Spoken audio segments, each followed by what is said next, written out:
నిమిషానికి కూడా అందరం వాచీలు చూస్తాం, సమయం చూస్తాం. ఎంతో శ్రద్ధతో ఏకాగ్రతతో ఆ నిమిషం సేపు ఉండి కళ్యాణ పరిపూర్ణావధి చంద్రము భక్తి చంద్ర సావత భాగ్యాలు దక్షిణాయాది యమమావాక్య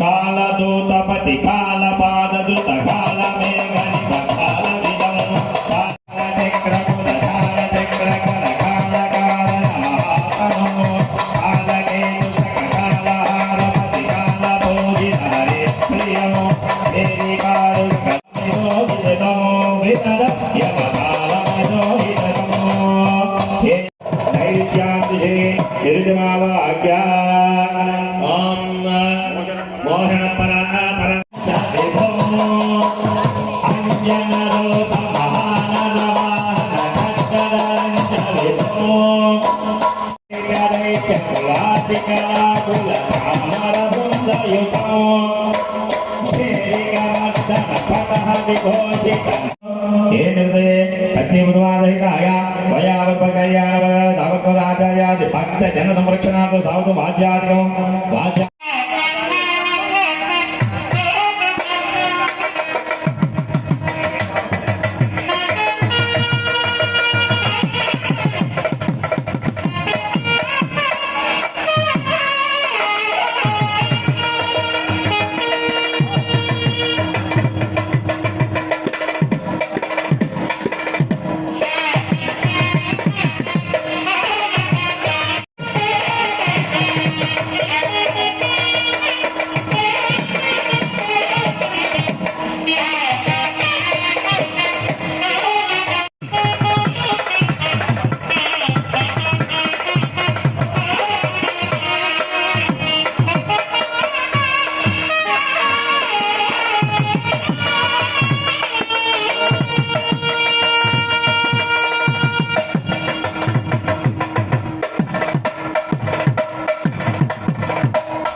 కన్యాదాన కార్యక్రమం జరిగింది.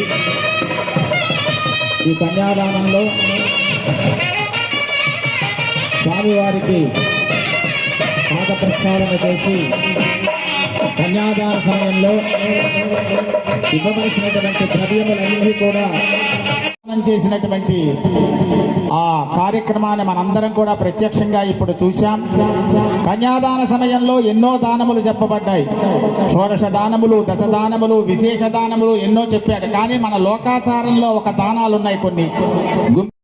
వంశములో ఉద్భవించినటువంటి మహాత్ములు మహానుభావులు ఎంతమంది ఉన్నారో, మరి అటువంటి ఆ శ్రీరాముడి యొక్క ప్రవరని మనందరం కూడా కొన్ని నిమిషముల పాటు వినడానికి మనందరం ప్రయత్నం చేస్తాం. మహానుభావుల పేర్లు వరుసగా చదువుతాం.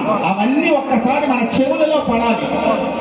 ఆ చెవులలో పడినంత మాత్రమున అనేక పౌర్ణిమ్య త్రయారుషేయ ప్రవరాన్విత వశిష్ఠ గోత్రోద్భవస్య. రాముల వారి గోత్రం ఏంటండి? వశిష్ఠ గోత్రం. పరబ్రహ్మ, అవ్యక్తమైన పరబ్రహ్మ కుమారుడు ఆదిమ బ్రహ్మ. ఆదిమ బ్రహ్మ కుమారుడు మరీచి. మరీచి కుమారుడు కశ్యపుడు. కశ్యపుని కుమారుడు వివస్వంతుడు. సగరుడు. సగరుని కుమారుడు అసమంజుడు. అసమంజుని కుమారుడు అంశుమంతుడు. అంశుమంతుని కుమారుడు దిలీపుడు. దిలీపుని కుమారుడు భగీరథుడు. భగీరథుని కుమారుడు కకుత్సువు.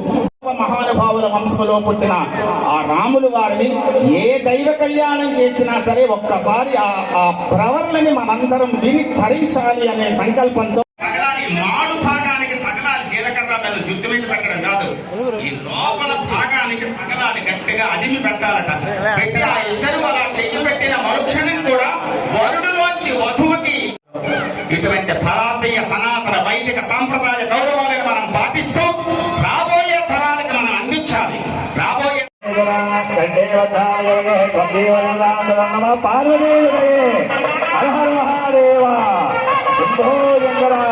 వినాయక స్వామికి